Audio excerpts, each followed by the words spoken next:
Assalomu alaykum guruhdagilar. Buni damaschilar yakunda o kishi motorga ketadigan hamma holatini aytaman. 1 million 750 ming so'mdan ishlanib ketadi. Orijinal versiya. Garantinli versiya.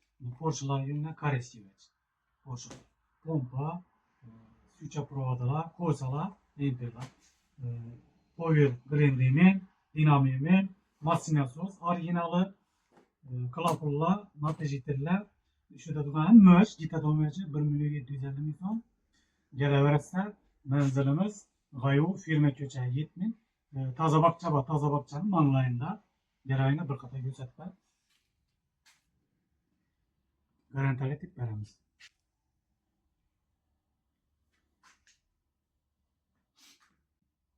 Buni damaschilarga yer qo'yinglar. Yana bir versiyadan chiqib ketdi. Bu versiyalarni tanishtirmoqqa. Bu Kia Sonet Prizo 2 bu. Toza mashinalar bo'lmaydi hozir. Mana shu versiyalar bor. Kia Sonet'niki.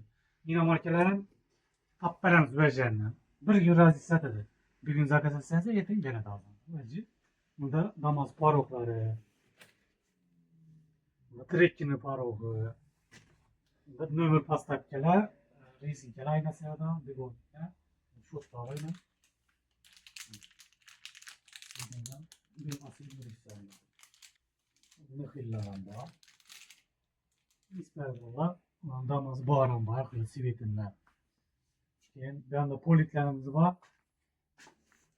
Trekki, Kobalt, arka zadniy, rulni massajinglar bor. Damas barni cho'tkisi yer, Damas bor. Majigallar, rullar, Damas arka bamperi, vitni. Damaschilar yer qo'ysa, obisopkasi.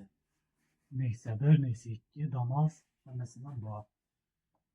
Hadoy motor, zapchastlari bo'lsa, kelaversa shura. Manzilimiz G'ayudek toza bog'chani doğrusundagi kelaveradi.